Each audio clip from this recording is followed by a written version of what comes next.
Hello and good morning, friends of Sudoku, and welcome to the New York Times Hard Sudoku puzzle. Today is the 11th of November 2023. It is at 10 a.m., the time when the puzzle goes public on the New York Times website. So here we are.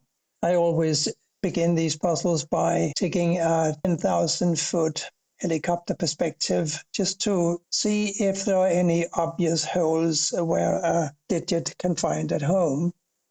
And we are seeing these two ones blocking these 5 squares, so it's clear that a 1 must go here.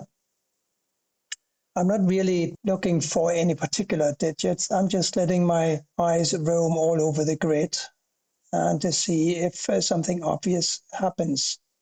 Another obvious thing that happens is that these 4s block across here, and that gives me a 4 here.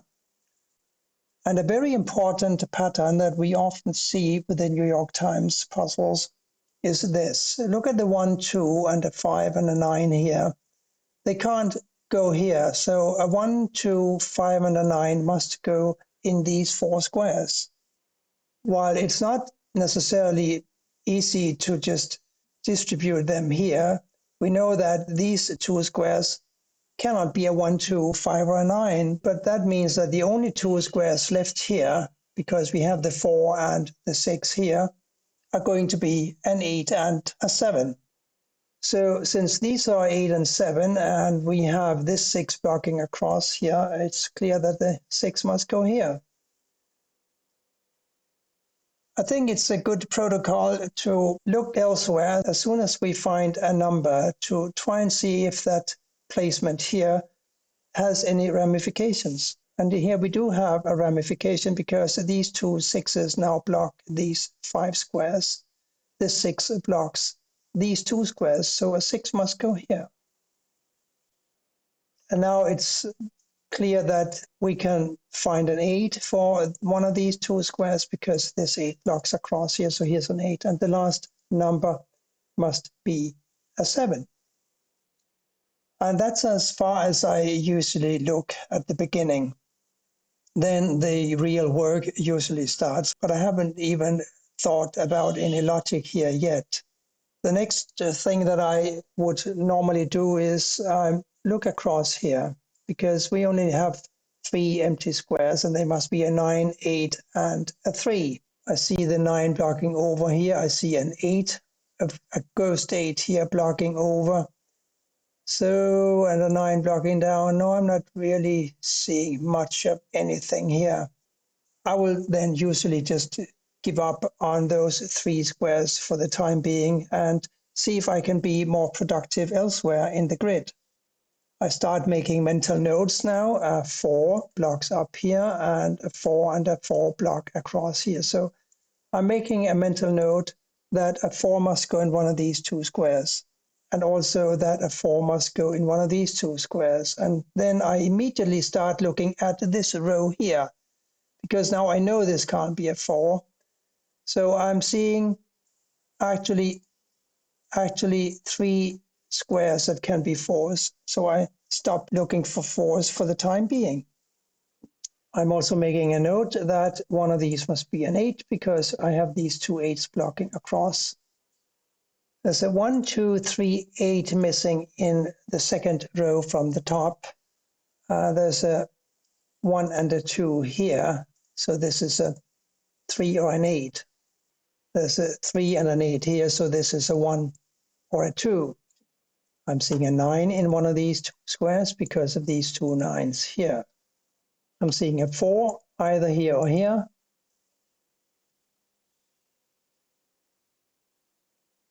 And we're going to have a 9 either here or here, because this 9 blocks here, here, and here. We got these 2 9s blocking these 2 positions. Now I'm trying to focus on rows and columns and their intersections, especially rows and columns that have a lot of givens. For example, I'm looking now at the intersection between column 2 and row 8, this place here. It's rather restricted by givens, so a simple count will show us if we can find a digit to go in this square here. We cannot have a 1, 2. We could have a 3, but not a 4, 5, 6, 7, 8, or 9. So yes, it is a 3. This 3 now blocks up. This blocks over. One of these must be a 3. Just a little mental note for later on. Now I'm looking at these squares here. They must be a 4, 5. And I stopped thinking here for a moment because I see the 4 and the 5 blocking down. So I know that these must be 4 and 5, and therefore this has got to be a 6, right? We're still going to have a 7 and an 8 in these two squares. But if we look up here, we also need a 2 for the column. 7 here, so this is a 2 or an 8. I'm not thinking much more about that now because I can see immediately that I can't solve those 5 squares yet. I need more information. Also, the 4 and the 5 givens here don't really give me much of anything for these other 4 squares. So I will focus on some other parts of the grid now.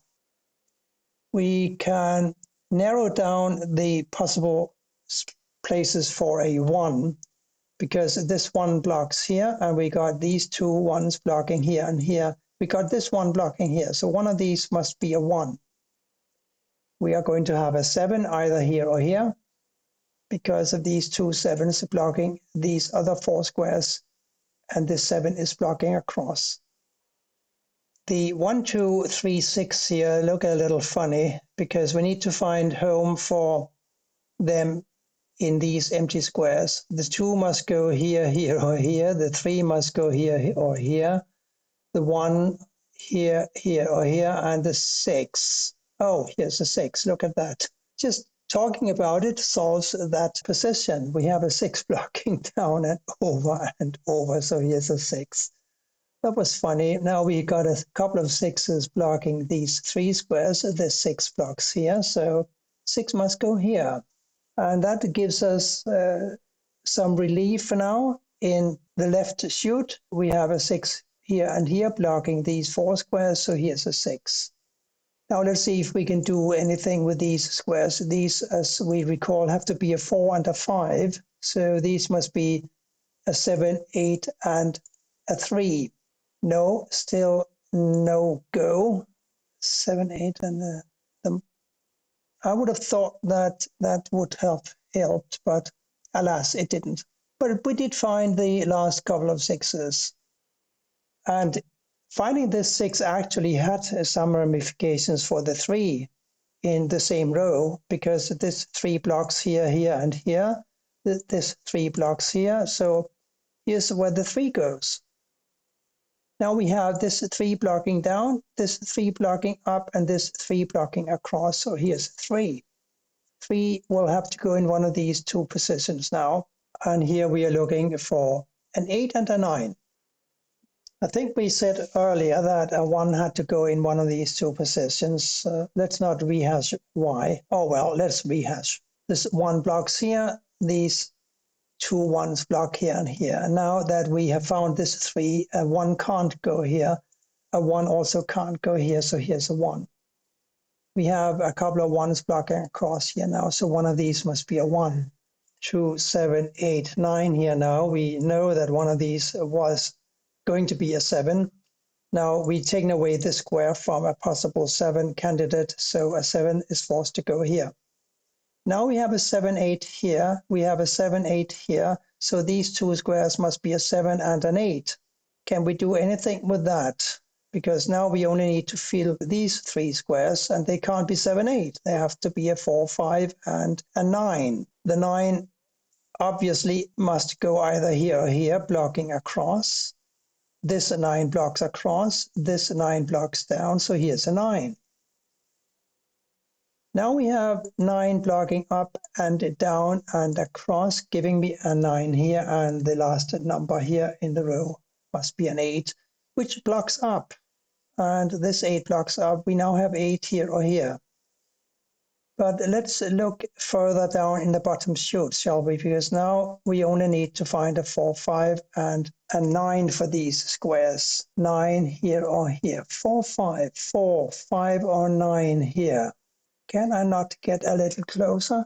One of these must be a 4, the other must be a 5. Which is it going to be? I don't know. But let me have another look at row 4. We need to find a 7 and an 8 for these two squares, agreed? Therefore, we need to find a 1, 5, 7, and a 9 for these squares. There's a 1 and a 9 here. There's also a 1 and a 9 here, by the way. So these two must be a 1 and a 9. And before I continue with that, it means that a 9 must go in this position here. And therefore, we can now enter a 2 here. So where was I? A 1 and a 9 here. So now it should be pretty obvious that this square must be a 5. And that means that this can't be a 5, it must be a 4, and this must be the 5. Here, a 5 and a 9, the 5 blocks down, giving me a 9 and a 5, like so. This 9 blocks up, giving me a 1 here and a 9 here. And this must be a 2 now, which blocks across. This 2 blocks up, here's a 2, 7, 8 here, 7, 8 here, but the 7 finally gives me an 8 here, 7 here, and an 8 here. 4 and 5 still here, therefore a 3 and a 7 here. 7 blocks over, here's a 3, here is the 7. So where are we now? Let's have a look at these two. They were 7 and 8, right? And these were 4 and 5. We found the 5. So here's the 4 and here's the 5. Here are 1, 2, and a 4. That will wait. Here are 2 and a 5. That does not to wait because the 5 blocks up. Here's a 2, here's a 5. Now we have a 5 here and here. They block these 4 squares. We got 5 here and here blocking these 2 squares. So here's a 5. 7, 8 here. 7 blocks here. 7 blocks here. 7 could go here, but not here. I'm probably overlooking something. So let's deal with the easy stuff first. And one such easy piece of stuff is here. It must be a 1. Now this 1 and this 1 block here, here, and here, and this 1 blocks here. So here's a 1. 2 and a 4 now. The 4 blocks down. Here's a 2. Here is a 4. Giving me a 4 up here. Giving me a 2 up here. Here an 8 and a 1. The 1 blocks over. 8 goes here, 1 here. 8 and 8. 8 goes up here, and the other number up here must be a 3.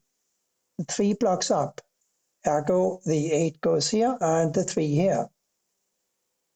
This 3 blocks up, this 3 blocks down, here's a 3, and here is a 7, which gives me a 7 here and an 8 here. Now this must be an 8 and this must be a 7. Nice little puzzle today, about average, I think, on difficulty. And I quite enjoyed it, as I usually do with the New York Times. Thank you for watching, and bye for now.